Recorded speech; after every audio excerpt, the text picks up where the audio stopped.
In the headlines, the world's biggest polluters pledge to be more aggressive in reducing greenhouse gases.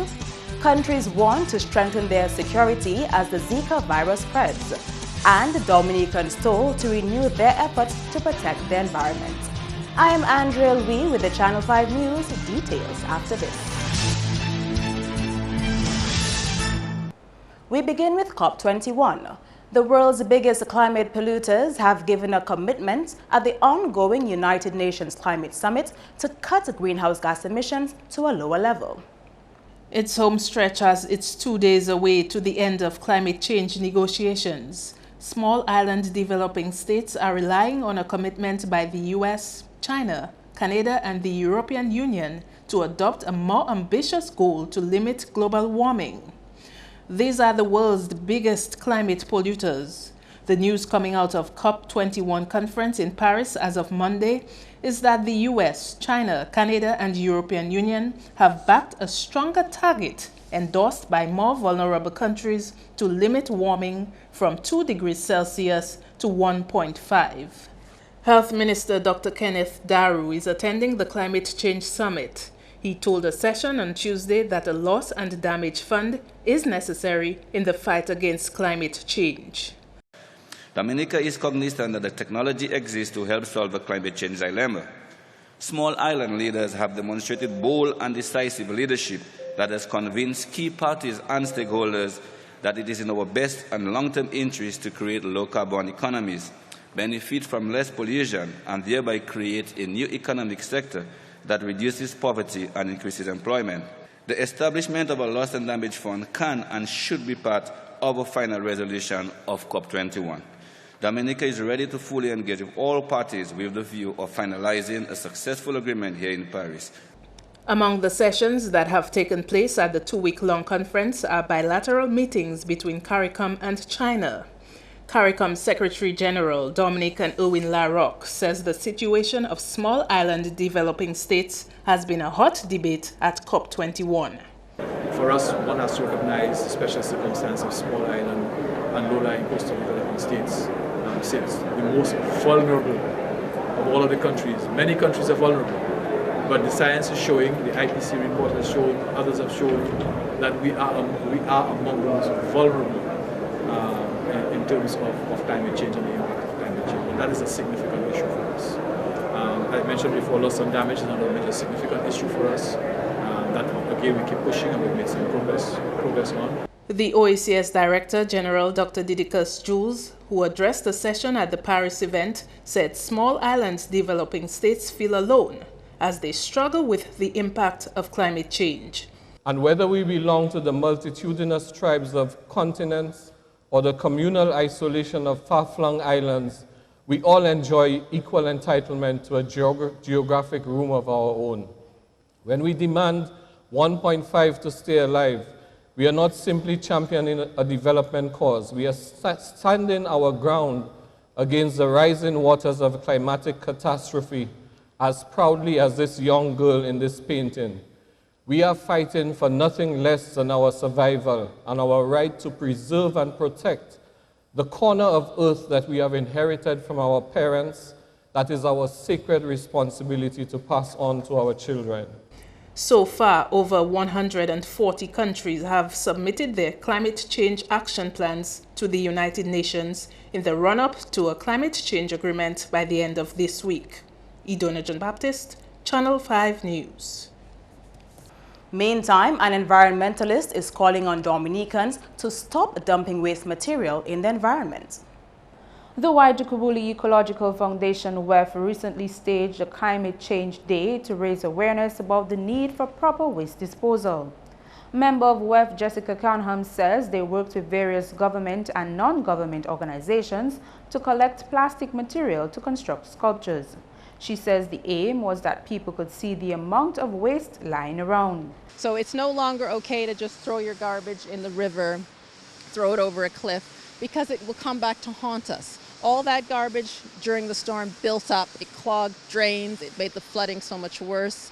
You know, what happens is all this garbage gets collected and it just creates a big barrier for the water so that it overflows its banks. along with trees and debris and other things. It is extremely dangerous, and it's really important that we get the garbage out of the environment. Canham says there are devastating effects to dumping in rivers and seashores. Very dangerous. It causes pollution. What happens as well is that when it goes into the ocean, it affects the sea life. It affects the coral reef system. They get covered in silt, and this suffocates the coral, which is the basis of life for all the fish in the ocean. So when we destroy our coral reefs, we're going to see a lot less fish. We're going to have a lot lower catches and a lot of issues around fish stocks. So it's something that we're doing to ourselves in a very negative way. We're preventing ourselves from living very abundantly when we pollute our own environment. She says Dominica is feeling the effects of climate change, even if the country is not a contributor to global warming. So it's really important to send a message to our leaders that we need a better deal to make sure that we don't raise the temperature of the global temperature. But also we need to bring awareness home to Dominica to say, this is happening now. What are the things that we can do as individuals and as a society to mitigate, to protect ourselves, to make sure the effects of climate change aren't so devastating as they were with Erica. In more lead stories, the World Health Organization and the Pan American Health Organization have issued a recent alert to member states to strengthen their security against the Zika virus. On the 1st of December, the two organizations issued the alert warning of the consequences for public health in the Americas related to the mosquito-borne disease. This is because the circulation of the Zika virus has been confirmed in 9 countries in the Americas: Brazil, Chile, Colombia, El Salvador, Guatemala, Mexico, Paraguay, Suriname, and Venezuela. Health officials here met on Tuesday to discuss the situation. We have gotten an alert from WHO and PAHO in relation to the Zika virus that is spreading in the Americas. So it's more in Central America and South America. Places like Brazil. We know on that side of the Caribbean, because the Caribbean bit is between those countries on the south and in the Central America. We are basically in the middle with North America. It have not been seen in North America, which is American Canada area. But due to the fact that the disease is transmitted by Aedes aegypti mosquito, we have to be on the alert to that disease. And the Aedes aegypti mosquito is the same one which spreads the dengue fever and chikungunya viruses. Its symptoms also mimic those diseases, making the victims suffer painful red eyes, high fever, headache, and pain in muscle and joints.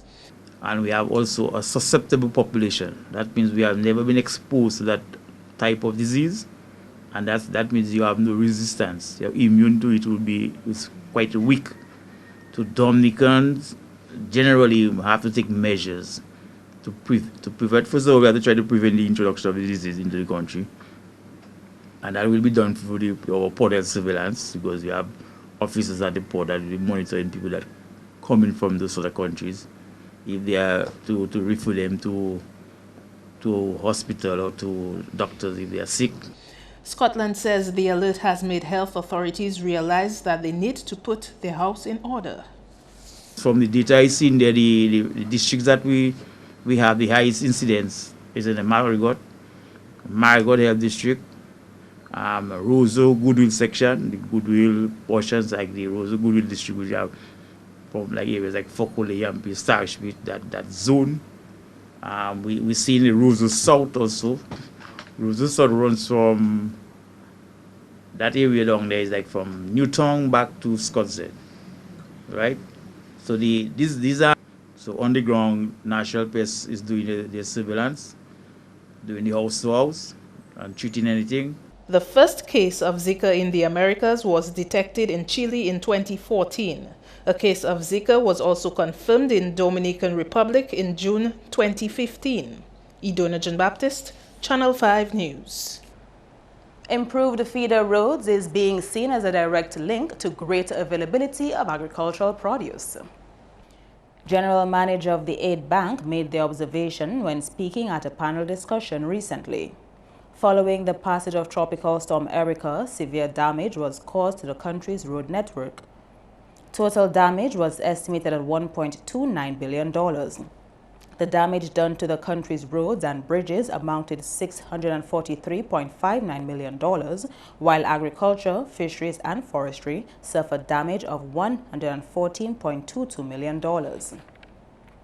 Some farmers are complaining that they'd like to start growing improving their farming business, but there are no feeder roads.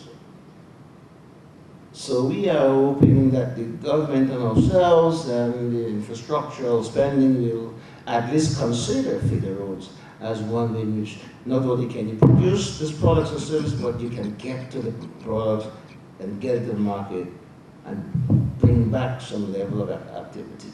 Corbett says the bank is working persistently to assist farmers get back on their feet in the wake of the tropical storm.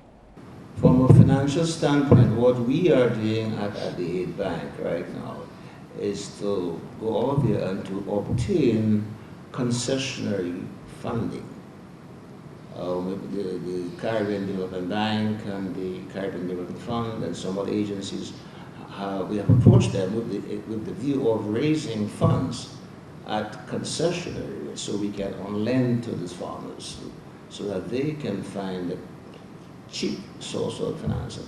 We also will be providing some technical assistance through some grants so that they can use those technical experts who come in and help them to reduce costs.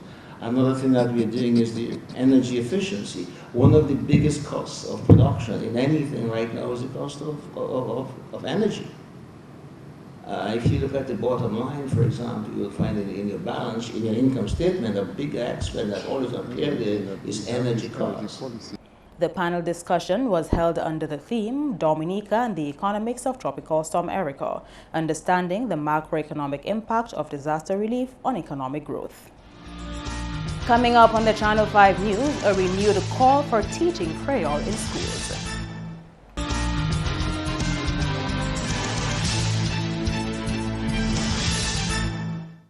Welcome back. The Minister for Agriculture promises reasonably priced chicken coming out of the abattoir this Christmas. The abattoir, which will begin full operations in January, is now in the testing stages since its completion. Johnson Drago, after a media tour of the site, says the chicken coming out of the abattoir would be available at most supermarkets in Roseau by December 2015. Discussions presently going on with all of the supermarkets, and as we speak, and also the ministry is looking at the means of even selling some of the product before the Christmas in the market. The chickens maybe $6-7 around this area per pound and so on, but it's not finalized and cast in stone. The minister says the products being sold in supermarkets this Christmas will not have any official branding yet, but it will be labeled as local to encourage patronage. Drago assures that the pork and poultry coming out of the abattoir will be of excellent quality, keeping in mind that production cost is high. We are looking at the logistics of the best way to assist the farmers who will be producing for the abattoir to ensure that their feeds and so on are of a price that will make their product attractive, and we want to ensure that the farmers themselves make a profit. It will take some time to get to the kind of profit margin that we are looking at, since we are just starting. But the ministry's objective is to ensure that nobody is at a loss at the end of the day. So the discussion with the supermarkets includes the pricing that the supermarkets themselves are looking at, which will be attractive enough for them to market the product. And we must also remember that the abattoir chicken will be of a higher quality than the imported chicken. He says the price of pork from the abattoir will be the same as imported pork because of the standards, but the local pork will be fresh. This year, all of the charitable organizations on island will receive pork and chicken from the abattoir as part of their Christmas packages. The closure of Dominica coconut products means that the Dominica Solid Waste Management Corporation will have to find alternative ways to dispose of used motor oil from companies like Domlec. DCP was primarily involved in manufacturing soaps, detergents, and dental hygiene products. But as part of its manufacturing process, the company collaborated with the Dominica Solid Waste Management Corporation in an effort to recycle the used motor oils from garages and other corporations. From Dominic, we get about 15 drums, 45-gallon drums from the Roseau office, from the Roseau plant, and 15 from Portsmouth every month. That's 30. That's just for Dominic alone, for used oils, which was erstwhile used at DCP in the burner. The Solid Waste PRO says they are looking into other avenues to recycle this volume of used motor oils. We're looking to speak with Public Works to see whether Public Works can use that said oil in the preparation of asphalt to burn it in the machinery, in the operations. But it is of concern, and we don't want those oils to spill into the environment. People to dispose of oils in rivers, in streams, on the seashore. As sometimes we have people who have roadside garages, and someone might decide that they're going to service their vehicle by a river and let that oil seep into the river. That is contamination of our marine environment and our aquatic environment. So for solid waste, it is of concern, and I think for environmental health also. And we are working quickly, feverishly, to ensure that we find solutions for the reuse of those motor oils. Luriam Graham Carter, Channel 5 News. A renewed call for the teaching of the Creole language in schools as Dominica continues efforts to preserve its Creole culture. The remarks were made by former manager of the Dominica Broadcasting Corporation, Dennis Joseph. Joseph was speaking on the role of the media from the 1970s in promoting Kara's music through the Creole language. But it cannot be just on radio. It must start with our schools. And it is my biggest disappointment that we call a certain season the Creole season. Not like Christmas. It's not part of us. It's something we do at a certain time. It's in the ghetto. And we go there every whatever, and that's the Creole season. And so we're done Christmas season. Then Carnival season. So it's just another season. I was always hoping that Creole would become part of us. Joseph says Dominicans need to take ownership of the Creole language as it is an integral part of the culture. It gives us a chance to create a new language. It gives us a chance to be truly bilingual. One language is a door. Two is a gate. So I believe that this would give us a chance to have a second language. The former DBS manager says there are advantages to being able to speak more than one language. And I realize that this opens a big gate. Suddenly people respect you more. I'm sure you respect somebody who speaks English and then turns into Spanish. All of a sudden, that person lights up in your eyes. And so that is what I felt, that we could have this new language, but we can call it our own. And that is what I was aiming for when I started this road to bring Creole to the people of Dominica. Dennis Joseph also received an award for the development of broadcasting in Dominica and introducing the Creole language on radio. Thank you for staying with us. Kenny Williams is next with your sports highlights.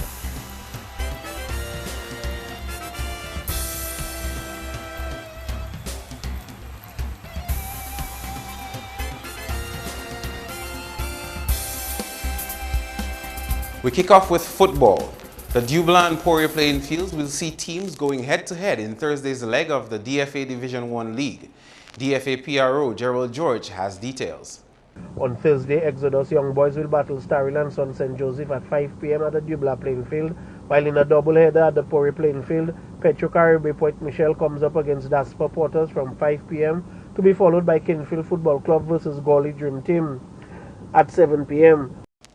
In some basketball, the Dominica Amateur Basketball Association executive body met on Wednesday to discuss the way forward for basketball in Dominica as election of a new executive body is carded for January 6. This following a meeting on December 3 where issues related to the state of basketball in Dominica was discussed. President of the association, Jerry Williams, says the resignation of executive members is affecting the quality of the sport locally. And one of the things that's been plaguing the sport is the resignation of executive members. And once you have your head is in disarray, the entire functioning of the body itself is going to be in disarray. It would not be able to attract sponsors. You would not be able to do whatever you wish to do, because it opens the executive for scrutiny. It opens persons to challenge the executive, and there are times there is no footing for the executive to stand on. Moving on to martial arts. Following the grading of the students on the weekend, Sensei Shanna Robbins says there is nothing keeping them back from excelling in martial arts. He adds the discipline displayed by his students is remarkable as they demonstrate their ability to strike a balance between school and training.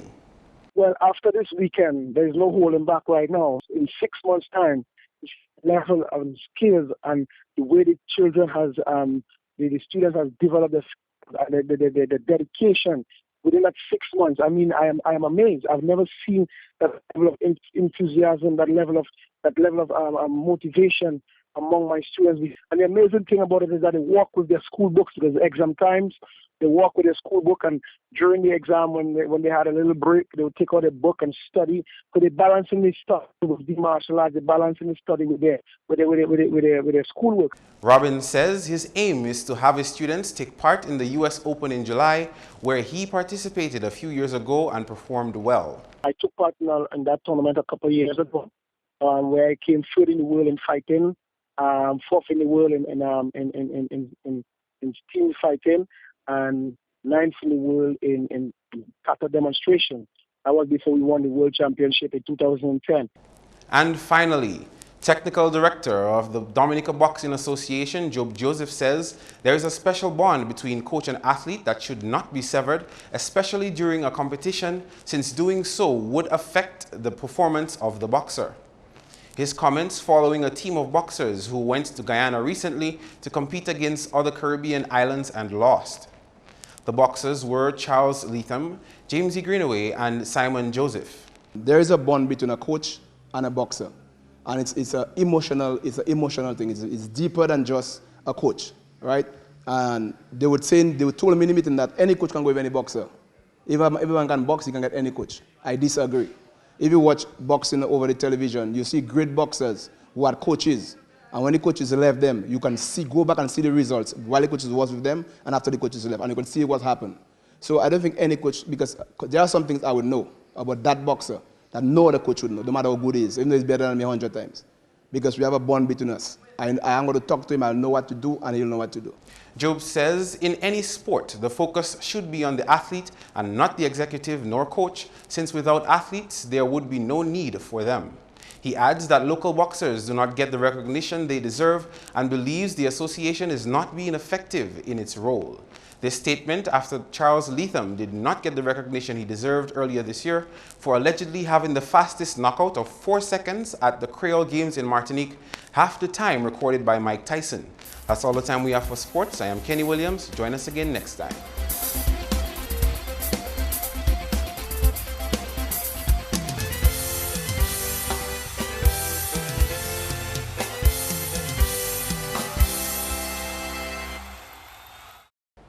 Flashback is next. Welcome to another segment of Flashback. On this date, 9th December of the year 2000, the recently appointed Secretary General of the Commonwealth, Baroness Patricia Janet Scotland, met with the then Prime Minister of Dominica and leader of the opposition to discuss the future of Dominica. A team of British officials is expected to visit Dominica next month for discussions on ways to improve the local economy. That disclosure has come from Minister responsible for Caribbean affairs in the British government, Dominican-born Baroness Patricia Scotland, following an official visit to Dominica yesterday. They will want to talk to the government about the government's plans, ideas as to how to address the issues of debt, how to get the economy into a better shape. And obviously it's very important that Dominicans join together at this time to be part of the solution. I notice that you say Dominica's losing patience, but the question that rises to my mind is to lose patience with whom and with what? Because these are difficult times, and I think Dominica needs every person of talent in this country to do their part to make sure that Dominica's future is a good and vibrant one. During their meetings, Baroness Scotland ministers of government and civil leaders discussed a number of issues pertaining to the country's development. We covered a whole plethora of issues. The government were outlining to me the plans that they have in terms of integrating development for Dominica. They talked about the concerns they have in relation to banana and other issues. But it was really very much looking to the future, how to solve some of the problems that Dominica have.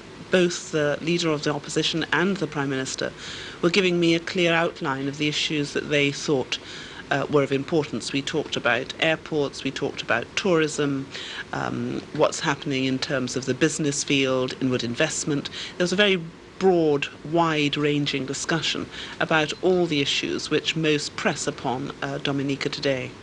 15 years ago, Baroness Scotland's statement was directed at development through integration, coming together regardless of where an individual's talent lies or who they may be, and also promoting peace. Fast track to her new appointment of Secretary General of Commonwealth, where she is still focused on development of not only Dominica, but the Caribbean, based on integration and working together to make a difference regardless of our sex, sexual preferences, or beliefs. She has committed herself to bringing peace and development within the region and has communicated that she will focus on a few areas, including the decriminalization of homosexuality and ending violence against women. Congratulations on your new appointment, and we look forward to reporting more great news on your achievements on Flashback 9th December 2030.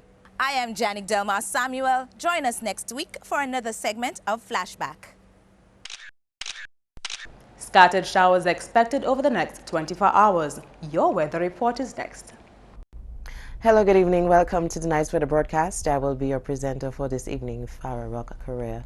A high pressure system produced a dry and stable atmosphere, resulting in generally fair skies across the Lesser Antilles today. We take a look now at some earlier visible satellite imagery, and what it showed is limited cloud cover over Dominica, resulting in the fair skies we experienced today. Earlier radar imagery indicated no shower activity over Dominica. As a matter of fact, no rainfall was recorded at Kinfield Station today. The conditions tonight are expected to be partly cloudy with some scattered showers, and similar conditions are expected tomorrow. The marine conditions will be tomorrow moderate, and waves are expected to be up to 7 feet. What can we expect for the next 3 days? Similar conditions throughout the 3-day period. Partly cloudy skies with some scattered showers, and maximum temperatures are expected to be up to 30 degrees Celsius. A high pressure system remains a dominant feature across the Lesser Antilles, resulting in occasional cloudiness with some scattered showers across the Lesser Antilles tomorrow.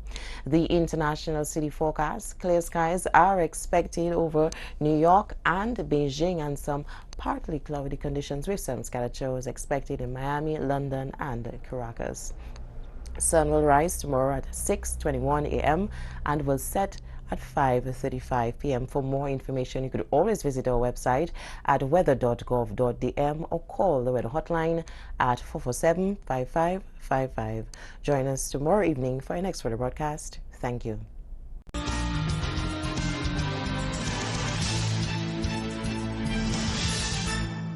To end the news, the headlines again. The world's biggest polluters pledge to be more aggressive in reducing greenhouse gases. Countries want to strengthen their security as the Zika virus spreads. And Dominicans told to renew their efforts to protect their environment. Email us at news@marpin2k4.com. You can also access our past newscasts on our YouTube page. On behalf of the entire production team, I'm Andrea Lee. Thank you for watching. Join us tomorrow.